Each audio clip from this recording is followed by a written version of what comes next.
Shalom, selamat pagi jemaat yang dikasihi Tuhan. Senang rasanya kita dapat berjumpa kembali melalui renungan harian gereja kita HKBP Resort Surabaya.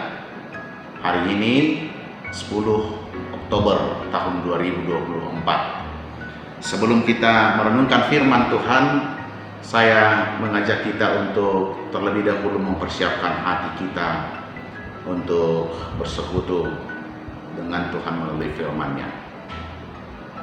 Terima kasih Tuhan, pada hari ini kembali kami datang bersujud, mengucap syukur dan terima kasih atas penyertaan-Mu hingga kami boleh tiba di hari yang baru ini. Dan saat ini kami mau merenungkan firman-Mu. Tolonglah kami penuhi dengan Roh-Mu yang kudus, agar kami beroleh hikmat untuk memahami firman-Mu, dan kami akan dituntunnya menjalani hari-hari kami. Dalam nama-Mu Yesus, amin. Saudaraku, firman Tuhan renungan kita pada hari ini tertulis dalam kitab Amsal pasal 10 ayat yang kedua. Amsal 10 ayat yang kedua, beginilah firman Tuhan. Harta benda dari kefasikan tidak berguna, tetapi kebenaran menyelamatkan orang dari maut. Harta benda dari kefasikan tidak berguna, tetapi kebenaran menyelamatkan orang dari maut. Demikian pembacaan firman Tuhan.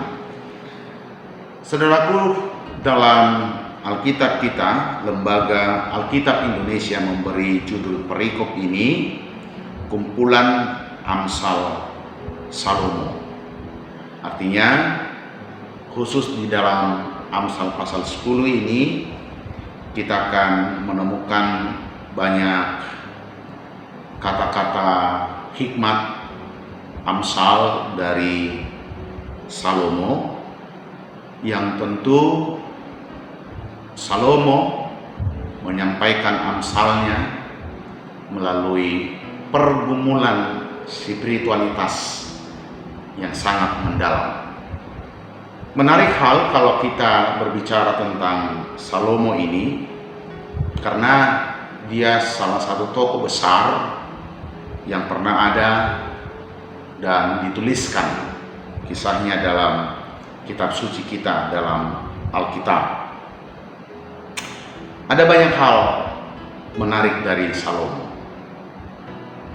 Katakanlah suatu ketika Tuhan memberi dia kesempatan untuk bermohon tentang apa yang dianggap penting dalam hidupnya ketika dia didaulat menjadi seorang raja.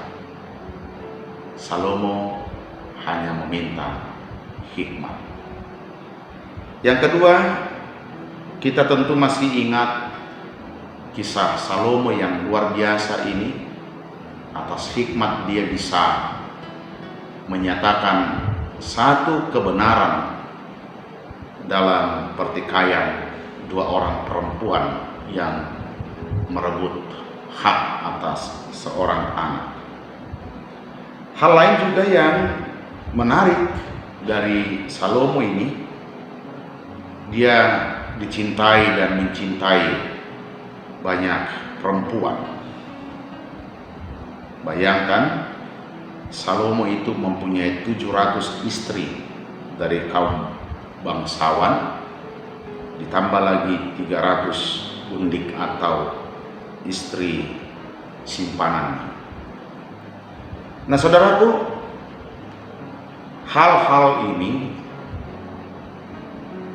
tentu bisa membuat Salomo menjadi jauh dari Tuhan. Segala yang dia miliki, hal-hal prestisius yang dia punya, sekaligus juga menjadi godaan, sehingga membuat dia jauh dari Tuhan. Nah, itu yang melatar belakangi maka pada pagi hari ini Salomo berbagi hikmat kepada kita. Dia berkata, harta benda dari kefasikan tidak berguna. Salomo mengungkapkan ini, dia sedang mempunyai banyak harta. Dia justru berada di pusat kekuasaan. Dia mempunyai fasilitas yang luar biasa. Tetapi pada akhirnya dia berkata, harta benda dari kefasikan itu tidak berguna. Selanjutnya dikatakan, tetapi kebenaran menyelamatkan orang dari maut.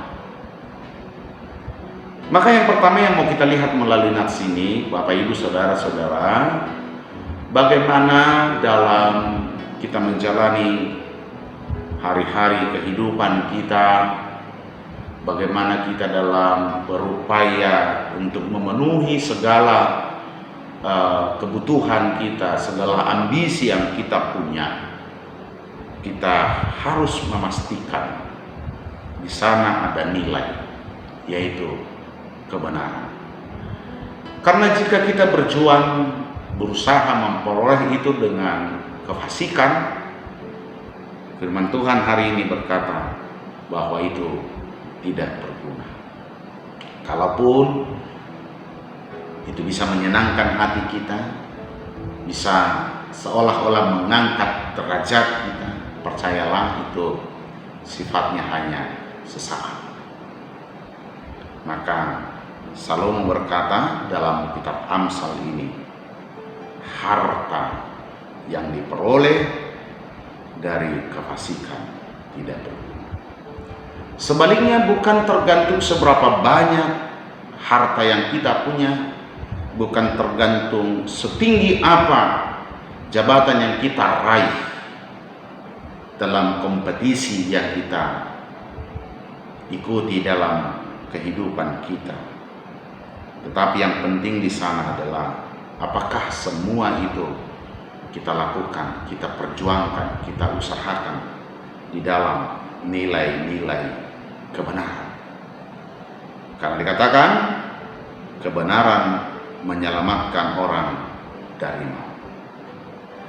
Hal berikut Bapak Ibu, saudara-saudaraku, ketika kita berbicara tentang kebenaran dalam konteks kita sebagai pengikut Kristus, dalam konteks kita sebagai jemaat gereja, maka kebenaran yang dimaksud di sini adalah bagaimana kita mengimani Yesus Kristus sang kebenaran itu sendiri. Bagaimana kita mempercayai Yesus yang adalah Tuhan, yang adalah juru selamat. Dialah kebenaran itu sendiri. Artinya segala kesalahan, segala dosa yang kita lakukan dalam hidup kita, oleh iman percaya kita kepada Yesus, dosa kita telah diampuni. Hal ini menjadi sangat penting karena mustahil kita bisa hidup di dalam kebenaran itu sendiri. Karena kita adalah manusia yang lemah, kita adalah manusia yang mudah tergoda, jatuh ke dalam pencobaan. Tetapi oleh karena iman kita di dalam Yesus Kristus, dosa itu telah menyelamatkan. Dosa itu tidak lagi berkuasa atas hidup kita, karena kita mempunyai juru selamat, yaitu Yesus Kristus. Maka nilai kebenaran yang dimaksud di dalam firman ini adalah bagaimana kita menjalani hari-hari kehidupan kita, berjuang di dalam segala usaha kita, tetap memegang teguh iman kepercayaan kita kepada Yesus Kristus.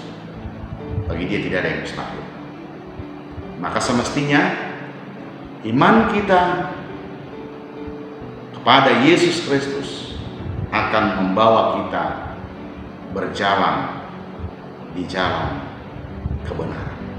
Dan kalaupun kita pernah jatuh ke dalam dosa, percayalah, Juru selamat kita telah membenarkan kita di hadapan. Sebab untuk itulah Yesus mati berkorban di kayu salib, supaya dosa-dosa kita diampuni. Keselamatan kita hanya dalam satu nama, yaitu Yesus Kristus, Sang kebenaran kita. Amin, kita berdoa. Terima kasih Tuhan untuk firman-Mu hari ini. Tolonglah kami di dalam menjalani segala hari-hari kami, di dalam menjalani pekerjaan dan usaha kami, supaya kami senantiasa berpegang teguh di dalam iman pengharapan kami, agar kami senantiasa mempercayakan hidup kami ke dalam kuasa Tuhan di dalam Yesus Kristus. Sebab Yesuslah Sang kebenaran itu. Di dalam Yesus dosa kami diampuni. Di dalam Yesus kami beroleh pembaharuan hidup. Di dalam Yesus kami beroleh terang. Untuk itu, tolonglah kami agar tidak satu langkah pun kami melangkah tanpa kami berserah kepadamu, ya Yesus Kristus. Biarlah firman ini menuntun kami sepanjang hari ini, agar kami tidak melakukan hal-hal kefasikan di dalam hidup kami, tetapi kami mau memastikan bahwa atas tuntunan Roh Kudus kami akan menjalani hidup kami seturut dengan firman. Terima kasih untuk firman ini. Tolonglah kami untuk menghidupinya. Dalam nama-Mu, Yesus Kristus, Tuhan dan Juru Selamat kami yang hidup. Terimalah berkat anugerah dari Tuhan kita. Anugerah Tuhan kita Yesus Kristus, kasih setia Allah Bapa, serta persekutuan Roh Kudus memberkatimu. Amin.